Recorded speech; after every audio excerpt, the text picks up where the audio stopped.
last week the Singapore government announced plans to start rolling out 5G networks by next year. But thanks to the trade war between the United States and China, those plans might be affected. To help me explain this further, I have with me tech editor Irene Tham, which you would have seen her quite recently. Right, Irene, you've been here already. Yes. This is your second time? This is your third time? Yeah, I think thereabouts. Thereabouts, right? Sorry, I put you on the spot with the unexpected question. So anyway, Irene, how exactly will this trade war between the US and China affect Singapore's plans for a 5G network? Just a quick recap. On Wednesday, the Trump administration put Huawei on a blacklist, essentially requiring US companies to get a special license and approval from the US government to supply equipment or any components to Huawei. So this is the US latest move to curb Huawei's 5G dominance, and it came following accusations that it was helping the Chinese government spy for the Chinese government. And last year, the US banned Huawei from supplying equipment in the United States. So the latest development on Wednesday could wreak havoc on supply chains around the world and could possibly delay the rollout of 5G networks around the world.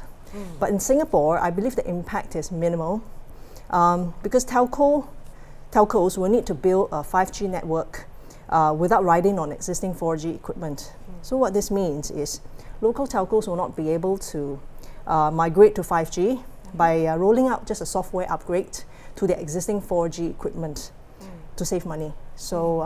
So exactly how would it work? So for someone like me, I don't really know what that means. So you said software upgrade as opposed to what sort of upgrade? As opposed to hardware replacement. Okay. So to roll out 5G network, you need hardware and software and antennas. So the quick approach and the money-saving approach is to not roll out too much of hardware and just provide just a software, a firmware upgrade on existing 4G hardware, the core network equipment. So, and then replacing some antennas. So that will bring you 4.5G, not really 5G, but that's not what the Singapore government wants. Singapore government wants a full-fledged 5G network that can they can enable surfing that's up to 20 times faster than 4G networks. Download a movie in 1 second, right? Yes, 1.5 seconds. Yeah, a HD movie that's about 4 gig in 1.5 seconds. So that's what the Singapore government wants. But more importantly, it wants the capacity of supporting 1,000 more devices than what 4G can support, and no lag for mission critical tasks like autonomous vehicles. You need navigation to avoid collision and all that, and you can't afford a lag. Yeah. Yes. Otherwise, there'll be collisions and accidents.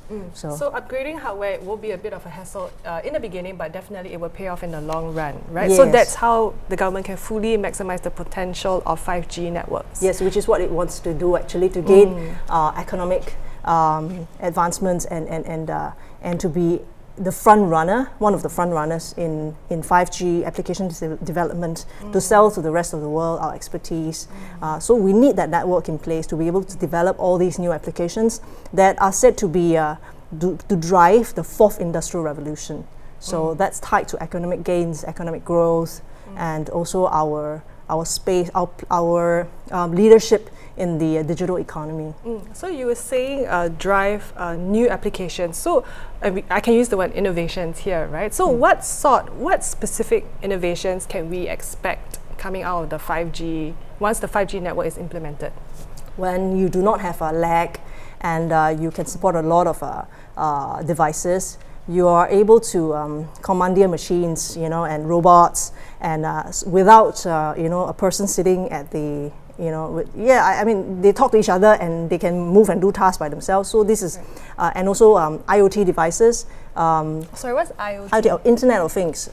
Connected fridge, connected cars, connected yes, so I can switch airplanes. on my aircon before I even reach home, which actually you can already do now, right? Yes, you can do in now, a sense. yes. But another innovation we were talking about when we were discussing for the show is driverless buses. Right. That's one innovation. Yes. The other one that I found personally quite interesting is remote surgery. Yes, remote in surgery. hospitals, Yeah. right? So if a surgeon is not available in this part of the world and you need him urgently to operate on someone, it can be done remotely. I don't know how this is possible, but it can be possible because there's no lag in the, and there needs to be more developments in this space to enable telemedicine, remote surgery type of applications. And how will the 5G network benefit the Singapore economy? Do you have any facts, any figures? Figures, I think, I can only figures. Yeah, it was. I can't remember offhand, but research done by a British research firm IHS Markit said that globally, 5G technology is expected to generate about 12.3 trillion US dollars in economic output by 2035. So that sounds like a lot of money, and it is, it's bigger. This amount is nearly what consumers in the US spent in 2016. And it's more than the combined spending of consumers in China, Japan, Germany, Britain, and France in 2016. So to give you a sense of how big it is.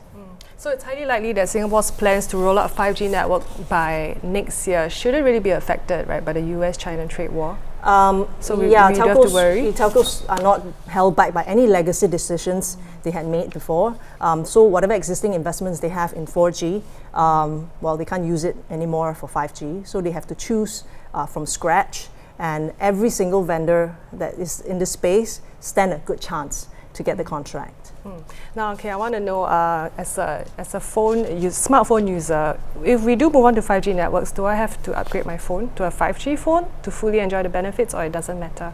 You need a 5G phone to benefit from the 5G networks. But I guess, as a consumer, we will not be able to tell the difference in terms of surfing speed. How do you tell, milliseconds apart? Not really, unless it's a mission critical application. So if you're just, surfing generally, you will not be able to tell the difference whether it's 4G, 5G, maybe minimally. But anyway, we have a lot. Fiber broadband is pretty pervasive in Singapore. We have it in almost every home. So, we log on to our Wi-Fi, we get very good connections anyway. So consumers are initially not the target for 5G networks. 5G networks, 5G applications. And to be honest, I don't think there are any killer applications at the moment that we can think of, but they may come. And also, as industrial applications start to become more commonplace, consumers will benefit for sure. Like, for example, telesurgery or telemedicine. Consumers ultimately benefit at the end of the day when these become more commonplace. So downloading a 4 gig movie in 1 second isn't exactly an innovation, but we'll have better innovations to come. Yes, there are better things that the network can support, actually, because it will be quite expensive. And to be honest, I think telcos cannot make a lot of money by selling it to consumers. They have to sell it to businesses to recoup whatever investments that they plan to make in 5G. Well, thank you so much, Irene, for enlightening me on this topic. I certainly learned a lot from you today. And viewers can keep up to date with 5G networks with Irene's stories, which you can find on straitstimes.com.